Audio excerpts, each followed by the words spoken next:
예, 안녕하세요. 학폭 그랜드마스터 이호진 변호사입니다. 오늘은 어떤 이야기를 해보려고 하냐면 실제 사건 명예훼손에 관해서 이야기를 좀 해볼까 해요. 우리가 실제 생활하면서 저번에 사기죄도 제가 얘기했지만 정말 빈번하게 이루어지는 그 죄목 중에 하나가 명예훼손입니다. 특히 인터넷, SNS 이런 거 발달하면 할수록 명예훼손, 모욕 이런 정말 케이스들이 너무 많아지고 있어요. 제가 오늘 좀 설명을 간단하게 드릴 테니까 한번 이러한 것들을 생각하시고 댓글도 다시고 일반적으로 사회생활 할 때도 항상 유념을 하셔야 될 것 같습니다. 진짜 조금 쉽게 생각하면 걸릴 수 있는 게 명예훼손이거든요. 일단 예를 좀 한번 들어볼게요. 인터넷 포털 사이트 N사 네이버라고 하겠습니다. 네이버 지식NI라고 있죠. 거기다가 어디 성형을 어떻게 했는데 어디 병원 어떻느냐, 어디 병원이 유명하다고 들었는데 그 병원에서 시술 받았던 사람 있으면 좀 댓글을 달아달라, 어땠느냐, 이런 것들이 올라왔나 봐요. 근데 거기다가 성형 시술 결과가 만족스럽지 못하다라는 어떻게 보면 개인의 주관적인 평가를 조금 구구절절하게 써서 그 답변으로 달았습니다. 이게 명예훼손이 될까요? 주위에 충분히 있을 수 있는 일이죠. 그죠? 그리고 지금 네이버의 지식NI만 봐도 그러한 내용들을 수두로 빽빽하게 찾아볼 수 있습니다. 이게 명예훼손이 될까요? 이따가 말씀드릴게요. 그 다음에 또 하나 더 예를 들어볼게요. 이것도 인터넷에서 한 겁니다. 예전에 그 연예계 뉴스 보면 그런 거 있잖아요. 누가 특히 어떤 한 여성 연예인이 재벌의 누구랑 실은 정분이 나서 실은 세컨드다, 아니면 첩이다.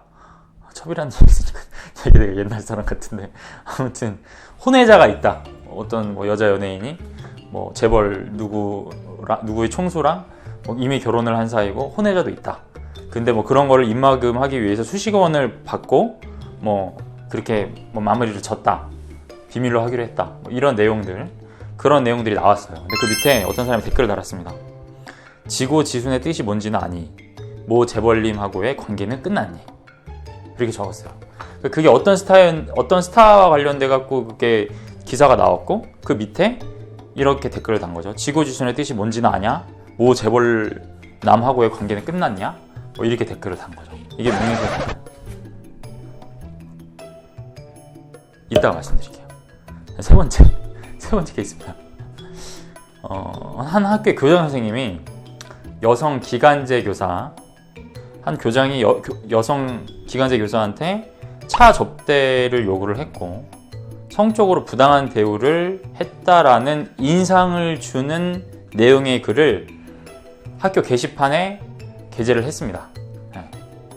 이게 명예훼손이 될까요? 될 것 같죠? 약간 좀 느낌이 될 것 같죠? 제가 이따 말씀을 다시 드릴게요. 요런 사례들, 이런 것들이 진짜 많아요. 가령 진짜 가깝게는 아파트 윗집 아줌마가 아랫집 아줌마가 예전에 이혼을 했었다는 중 어땠다는 중 애가 무슨 자폐 증상이 있다는 등 막 욕을 해댑니다. 아줌마들 무슨 모임 같은 데에서. 그 다음에 할머니들 노인정 같은 데서도 험담 막 하죠. 남의 험담. 그 다음에 아까도 얘기 들었지만 인터넷 댓글 보면 남욕 많이 하잖아요, 솔직히. 근데 그런 것들이 물론 다는 아니지만 속속들이 따져보면 그거를 고소를 안 해서 그렇지 명예훼손으로 걸릴 만한 사람들이 진짜로 많아요. 그 다음에 지금 저희가 유튜브 촬영하고 있지만 유튜브도 보면은 뭔가 이슈가 하나 딱 뜨면 그것과 관련해서 컨텐츠들을 많이 우리 유튜버님들이 찍으시죠. 근데 제가 그걸 보면은 위험한 것들이 상당히 많아요. 알고 하시는지 모르고 하시는지 솔직히 잘 모르겠어요. 명예훼손죄가 되려면 기본적인 것만, 상식적인 것만 말씀을 드릴게요. 일단 구체적인 사실의 적시가 있어야 됩니다. 어떠한 사실을 얘기해야 돼요. 그리고 그 사실이 그냥 사실이 아니라, 그러니까 말하는 사람의 그 주제가 되는 사람의 사회적인 가치평가가 침해될 가능성이 있는 사실이어야 됩니다.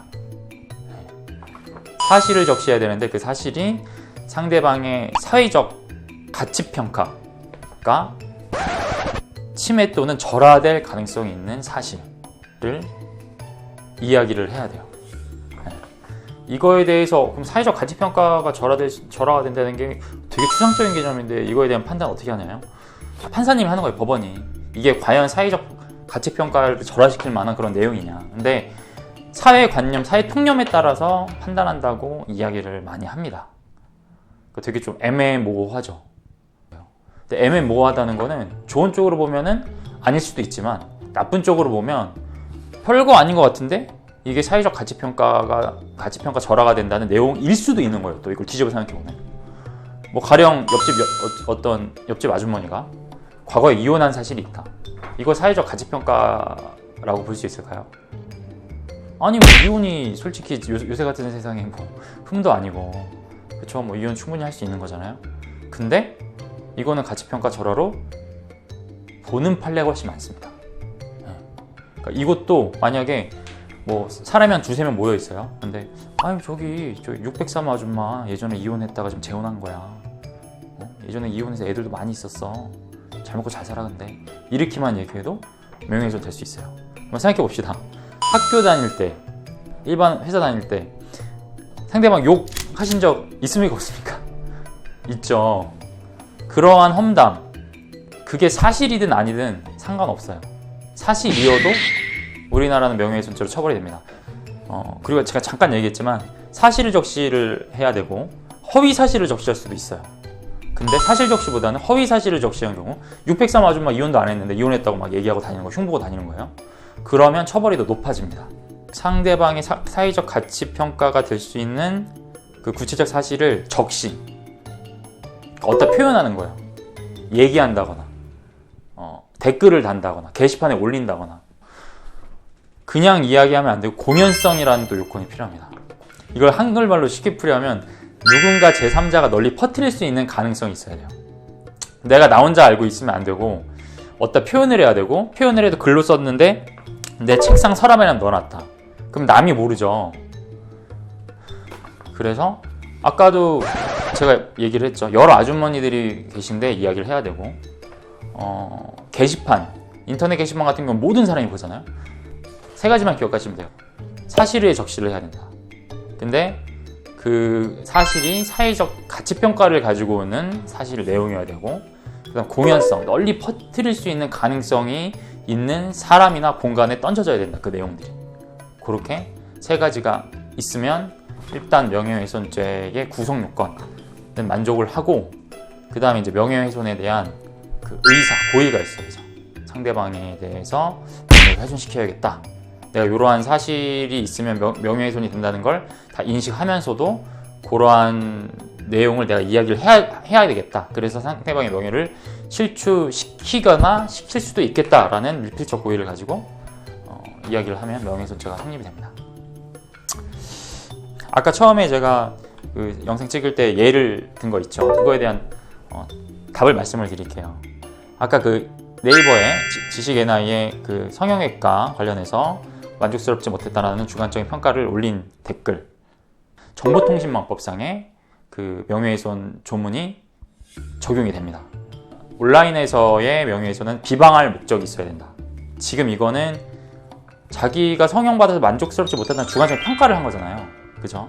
그래서 비방 목적이 없다. 후기니까 자기가 어쨌든 뭐 받았는데 마음에 안 들 수 있죠. 그러니까 참고하라 라고 이제 이야기를 한 거잖아요. 그래서 비방 목적이 없다. 그 병원에 대한 비방 목적이 없다라는 걸로 재판부는 명예훼손이 안 된다고 판단했습니다. 그다음 아까 얘기했던 여자 연예인 밑에 댓글에 그 뭐 재벌남과 뭐 어떤 혼외 관계가 있었다. 뭐 지고지순의 뜻이 뭔지는 아냐. 재벌님과의 관계는 끝나냐. 이거는 비방 목적이 있다고 봤어요. 이것도 인터넷 댓글 단 거니까 정보통신망법상의 명예훼손이 적용돼서 비난 목적이 필요하다 그랬죠. 이거는 비방 목적이 있다고 봤습니다. 그 다음에 아까 교장 선생님이 여성 기간제 교사한테 뭐 차 접대고랑 부당한 언동을 한 거를 이제 신고하는 듯한 내용의 글을 학교 게시판에 그 여성 그 기간제 교사분이 쓰셨다. 이거는 언론과 비슷하게 공공의 이익을 위해서 내가 썼다. 내가 비록 당했고 교장에 대한 안 좋은 이야기를 쓴 거지만 이거는 공공의 이익을 위해서, 모두가 알아야 된다는 공공의 이익을 위해서 게재한 거다 라고 법원은 판단을 해서 명예훼손의 해당은 되지만 위법성이 조각돼서 이거는 명예훼손죄가 결국에는 성립이 안 된다. 정당방위 한 것처럼. 조금 어려울 수 있어요. 어려울 수 있는데 기본적인 것만 기억하시면 됩니다. 내가 사회생활 하면서 사실이든 허위이든 상대방의 가치평가를 갖고 올 수 있는 사실을 여러 사람이 있는 곳에서 퍼질 수 있는 공간에서, 그 공간은 뭐 진짜 오프라인 모임이 될 수도 있고 아까 얘기했듯이 인터넷이 될 수도 있습니다. 물론 인터넷에서는 비방 목적이라는 게 하나 더 필요하죠. 그런 곳에서 이야기를 할 때는 이게 명예훼손이 될 수도 있구나. 걸리면 또 걸리는 거거든요. 네. 뭐 알고 있는 지인 중에 경찰 분들이 계시거든요. 근데 이제 그분들 이야기를 들으면 명예훼손죄가 굉장히 많이 오는데 이게 또 고소를 해서 걸리면 걸리는 경우가 많대요. 벌금이 나오든 뭐 집행유예든 나올 수 있는 거다. 그러니까 항상 조심하셔야 된다. 일조심하셔야 된다. 그리고 인터넷에서 댓글 다는 것도 진짜 신중하셔야 된다. 제 친구 중에도 인터넷 댓글 잘못 달아서 처벌받은 친구가 있습니다. 제 개인적인 소견이지만 저는 표현의 자유가 굉장히 중요하다고 생각하거든요. 우리 민주주의에 있어서. 아니 사람이 할 말을 하고 살아야 되지 않겠습니까? 저는 그 의사소통이 너무 단절될 것 같거든요. 물론 이제 너무 말도 안 되는 허위의 사실 가지고 선동을 해가지고 한 사람을 사회적으로 매장시킬 수도 있죠. 그런 부작용도 있지만 사람 자체에 대해서 그 표현 자체도 못하게 하는 거는 너무 좀 부당하다고 저는 생각을 합니다. 예. 몰라서 하시는 분들은 오히려 자유롭게 행동하는데 변호사들이 되게 조심해요. 예. 명예훼손 걸릴까봐 하고 싶은 말도 못하고 이런 경우가 되게 많습니다. 그래서 이런 것들은 좀 답답하다. 자유민주주의 국가의 방향과는 맞지 않다 생각을 하고 있습니다. 근데 어쨌든 법 개정 전에는 전과다가 되면 안 되죠. 그러니까 항상 조심하셔야 된다라는 거 말씀드리면서 오늘 영상은 이것으로 마치도록 하겠습니다.